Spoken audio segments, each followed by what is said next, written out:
Okay, you guys ready? I'm good, thank you. Great.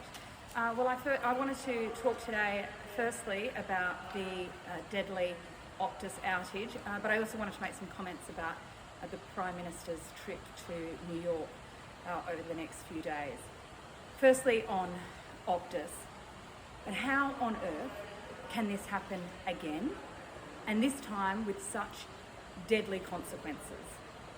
It is clear to everybody that there is a problem at Optus and that we need an overhaul of the regulations and clearly an increase in the penalties. It is just not good enough that an essential service like contacting emergency, whether it's the ambulance, the fire department or the police, is not able to happen. This is the most basic essential service for our community, and it must be able to be delivered. I just want to say how devastated I am for the families involved who have lost loved ones and parents who have lost a baby. And two of these deaths, of course, in my home state in South Australia, and I know that the South Australian Premier is very angry about this, and so am I. And Optus has failed again. We need an overhaul of those regulations that puts safety first, and we need penalties that clearly send a message to the big telcos that safety must be paramount. I think for too long, Optus has put profits over safety, and it has now cost people's lives. It's simply not good enough. I know the federal minister has announced that there'll be an independent inquiry. Well, that is good. I will also seek to have Optus brought before the Senate again. They have failed too many times, and now it has cost people's lives. It's not good enough, it's unacceptable, and it shows that the system clearly isn't working. The regulator, ACMA, must explain what on earth is going on here as well. Have they implemented all of the recommendations of both the independent review and the Senate inquiry? And why are the penalties just so low? Clearly $12 million fine last time wasn't enough to send the message to Optus that safety must come first. They've put safety behind profits, and it's cost people's lives. It's not good enough. On the topic of the Prime Minister's visit to New York, there's two important meetings that the Prime Minister is seeking to have when he visits the United States. Firstly, of course, with President Trump, and secondly, with the President of Turkey. In relation to Mr Albanese's meeting with President Trump, I urge the Prime Minister to have the courage to talk to the President about the importance of a free press. We're two countries that are meant to share democratic values, and a major pillar of our shared democratic values is freedom of the press, and making sure that journalists can do their job without fear or favour. I urge the Prime Minister, don't cower here. Raise this topic with President Trump as a friend and an ally, and explain to him why freedom of the press is so important, that it is a fundamental part of our democratic values. And of course, it would just be absolutely unthinkable and unacceptable for any Australian journalist to be barred from any press conference. In relation to the Prime Minister's meeting with the President of Turkey, let me say, it's time Australia flexed our diplomatic muscle and made sure the Prime Minister comes home with the climate COP. for the sake of Australia and indeed my home city in Adelaide. There's been a lot of hand-wringing about Australia getting the COP and Adelaide being the host city. A lot of hand-wringing, but not enough diplomatic effort. And it's time that the Prime Minister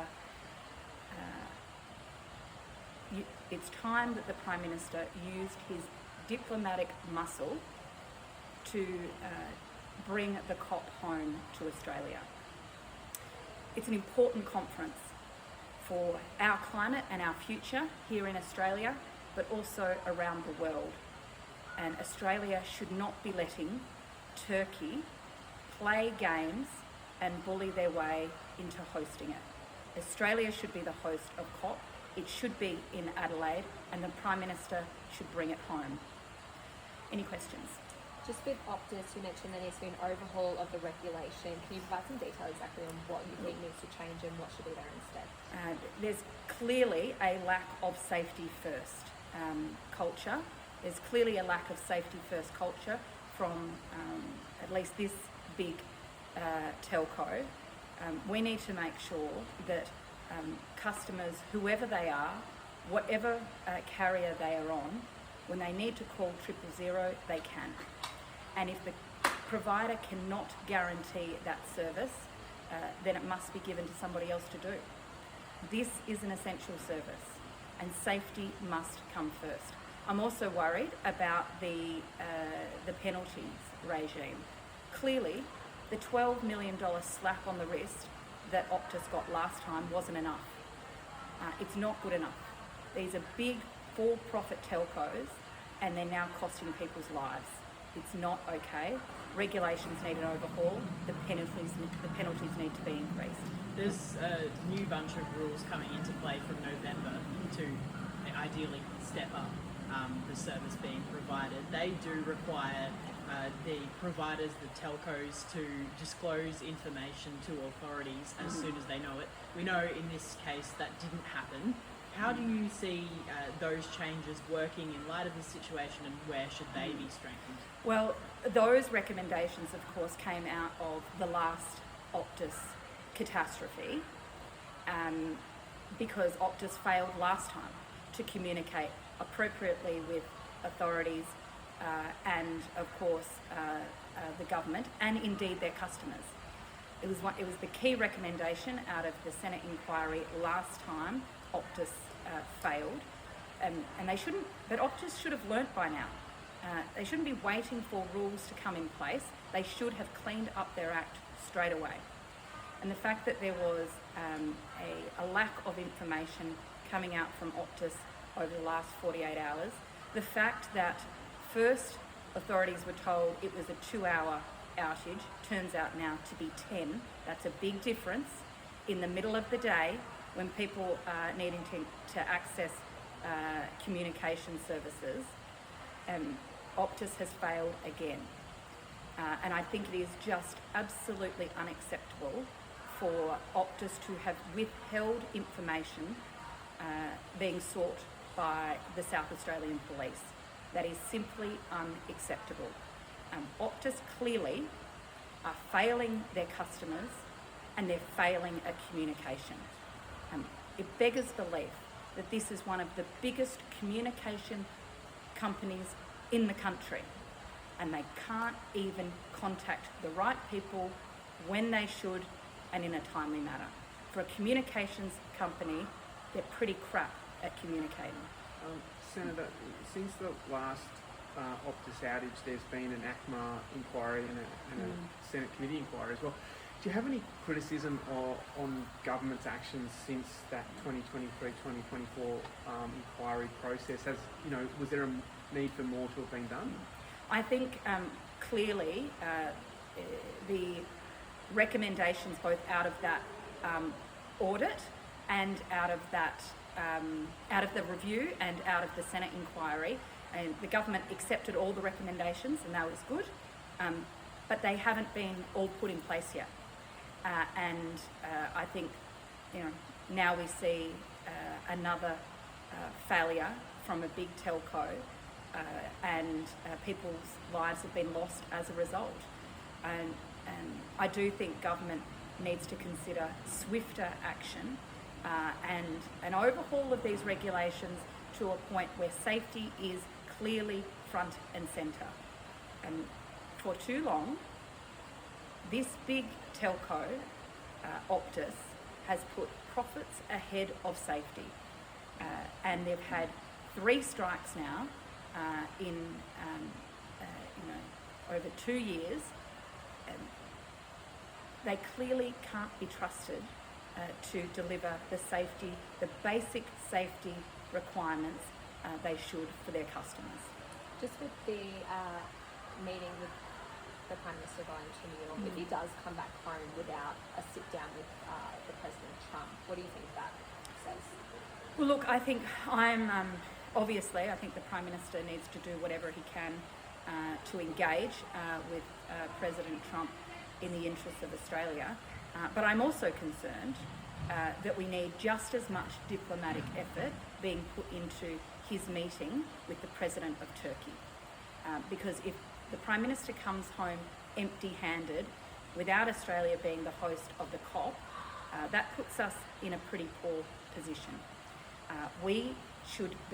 Australia should be hosting this important international climate meeting because our environment and our climate is at such risk. We've seen the reports out of government just in the last week of how devastating the climate crisis is going to be for households, for businesses, for people's lives and the environment. Australia needs to start using our diplomatic muscle to get better and stronger outcomes on climate, and we can do that by hosting the world's largest and most important climate meeting here in Australia and in Adelaide.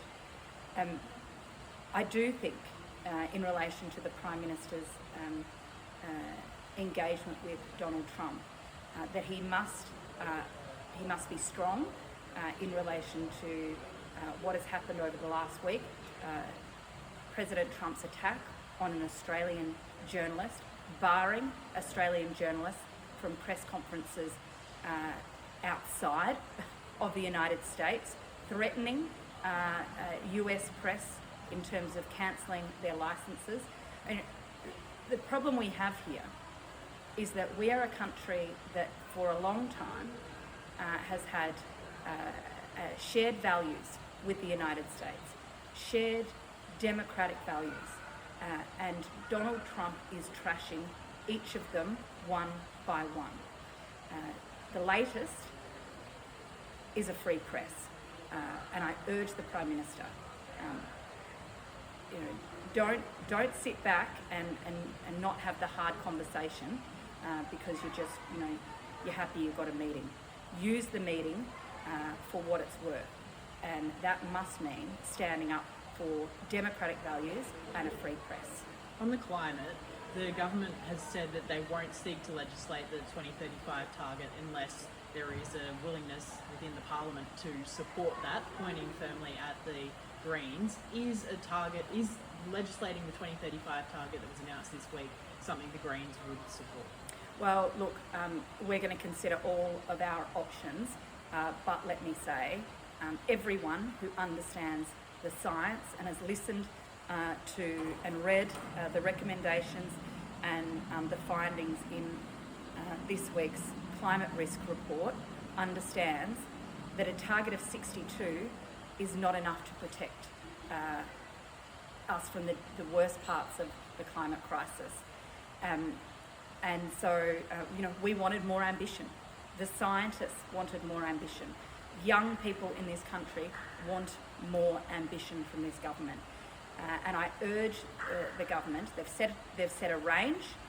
We all know what that means. The bottom number is the target, not the top number. Why not just go with the top number?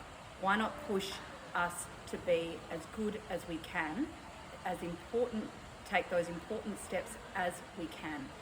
When it comes to legislation, we'll consider all of our options, but we are disappointed that the government went with a target that seems to be more about satisfying big business and the fossil fuel industry than it is about safeguarding our economy and the safety of our communities when it comes to climate damage.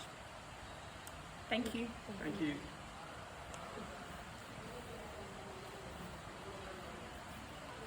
Thank you. Thank you. Have a good day. You guys too. Hope you get some weekend.